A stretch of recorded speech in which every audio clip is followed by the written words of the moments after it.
How Tinubu landed in Trump's bad books. US President Donald J. Trump has threatened military action against Nigeria over an alleged Christian genocide in the African country. This followed his designation of Nigeria as a country of particular concern (CPC). Instead of exploring meaningful solutions, President Bola Ahmed Tinubu is busy playing politics with a situation he helped to inflame. The perception of Christian genocide under the various regimes of the All Progressives Congress (APC) is not new. The campaign for global attention began when President Muhammadu Buhari appeared to be indifferent to the problem. It quickly took a deep root because of Buhari's background, a military dictator of obstinate religious bigotry. Various Nigerian clergymen and Christian groups alerted the global community of the alleged genocide during the Buhari democratic regime. Ordinary citizens were not left out. The loudest echo chambers of the campaign were prominent image makers of President Tinubu in Reno Omokri and Femi Fani-Kayode. The duo traveled far and wide using every social media platform to sensationalize the hostility. They in turn derided the Buhari regime as well as the APC as harboring a dangerous Islamic hidden agenda. In one instance, Omokri labeled the ruling party as Antichrist. That quickly stuck. More importantly, the voices of innocent Nigerians in America, most of whom are Christians and most of whom decried the pattern of the injustice in their homeland, reluctantly aligned and validated the persecution claim.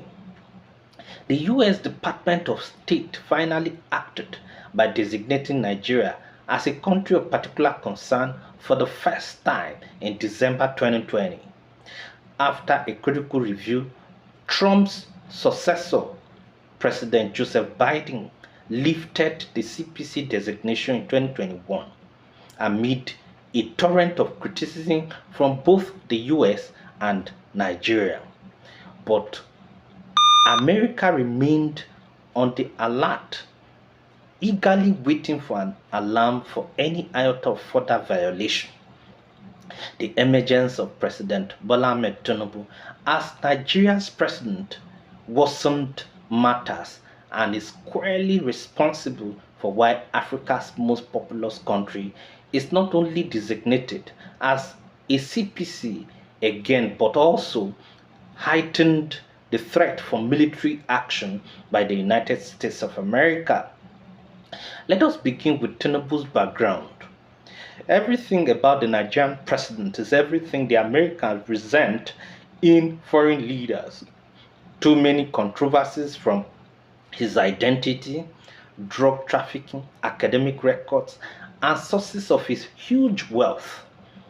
This baggage does not evince trust, especially for a man leading a party heavily lampooned as Antichrist.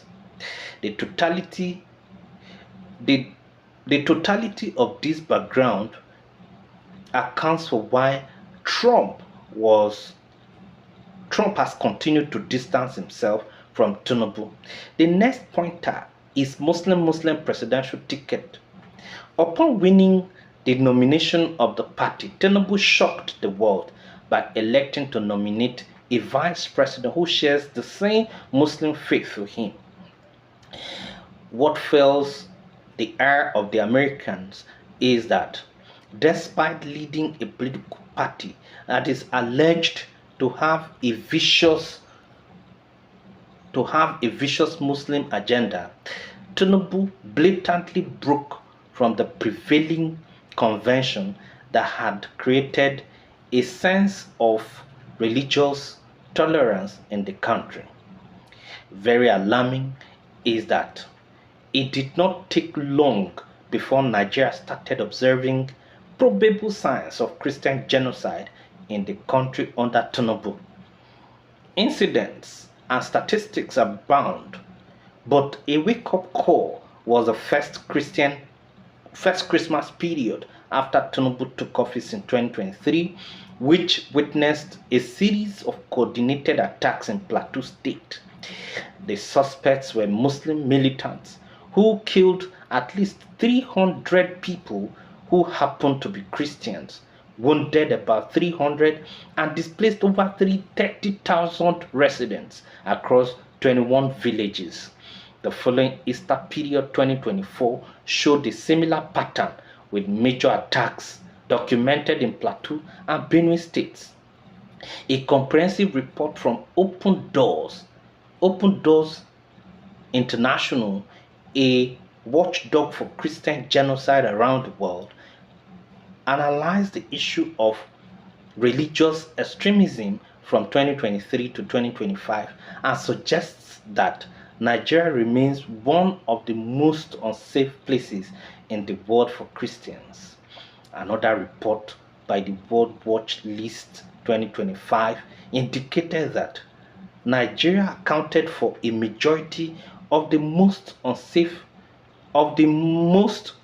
Christian deaths in the world from a period covering October 2023 to September 2024, noting that 3,100 of the 4,476 global Christian deaths, about 70%, took place in this country. Even this June 2025, Pope Leo XVI condemned an unceasingly attack on Christians in Nigeria. The fact of the matter is that the United States of America knows Tinubu more than he knows himself. Therefore, instead of the mundane attempt to teleguide America with daily doses of falsehood, President Tinubu should focus on confronting the problems head on. We need results, no more excuses. If you love this video, please subscribe to my YouTube channel, follow my Facebook page, like, comment, and share for wider coverage. I'm Ogbanje Joseph. I thank you for watching.